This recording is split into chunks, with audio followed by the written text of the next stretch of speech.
approach to security management, there are really two basic approaches. There's top-down and there's bottom-up. Well, top-down is the environment in which you want to work. In a top-down environment, that means senior management gets it. They understand. They've bought into the security function. They lead the way rather than following. The bottom-up approach is when senior management views the IT staff as a necessary evil. Um, and those environments exist. And when does an organization go from bottom up to top down? Often after they've had a breach and a compromise. And until senior management does understand the power that IT has to support an organization, and if IT isn't supported properly, the great amount of damage and loss that can occur, we've got to start prioritizing IT, and we need our senior executives to get on board. Speaking of those senior executives, who are they? What do they do? So our senior executives, our senior managers, these head the management function. So these are the folks with the C's in their job title. CEO, CIO, Chief Risk Officer, Chief Financial Officer, whatever that would be, usually under the leadership of the Chief Executive Officer. They're the ones ultimately responsible for what? So watch for that question. Who is responsible for security within an organization? Ultimately, senior management. They're the ones that are held liable. They're the ones who are the ultimate decision makers. Their job is to develop and support the policies. Our job is to follow the policy. Senior management is responsible for supporting the creation and the approval of policies.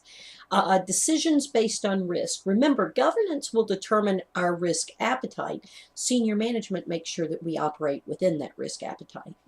Also, senior management is going to help us prioritize the various business functions. I'm in IT. I've always been in IT. Therefore, I know that IT is the most important business process within an organization. But other people may mistakenly believe their departments are as important. So it takes senior management who has that bird's eye view of the organization as a whole. And when we talk about senior management, and I mentioned they're ultimately responsible, they're the ones with whom liability lies. Let's talk about liability just for a second. So let me ask you a question. Without going into the details of the slide, let me just ask you. If, let's say that you have a system that's connected to the internet. Let's say that that system is compromised by an attacker and is used to launch a downstream attack on another organization. And then my question becomes, are you liable? So it's your system connected to the internet, it's compromised by an attacker, launches a downstream attack on another organization causing thousands of dollars worth of damage. Are you responsible? The answer is maybe.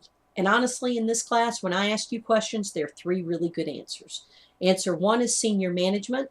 Answer two is cost-benefit analysis, and answer three is maybe. You pretty much can't go wrong if you're answering from one of those three with what I ask in the class. So the answer here is maybe. Could I be held liable? Sure. Am I guaranteed to be held liable? There are no guarantees. But here's the point I want to make. If I ask you if it's possible to secure a system in such a way that no possible security breach can happen, it's impossible. There would be no security breach. Is that possible? No, it's not possible. Well, what do I do then? What can I do? Well, what I can do is I can do what's right. I can follow industry standards. I can follow best practices. I can educate myself. I can implement the appropriate security controls as I'm advised to do. Long story short, I can use what's called due care and due diligence. Due care and due diligence. Now, don't take this to law school with you. This is kind of a cheapy definition. But due diligence is the research. Due care is the action. Okay, due diligence is the research. Due care is the action.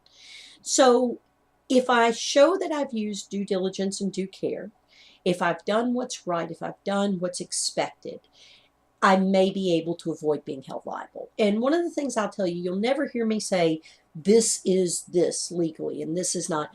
Laws are frequently changing. There's so much about interpretation, so much at a judge's discretion.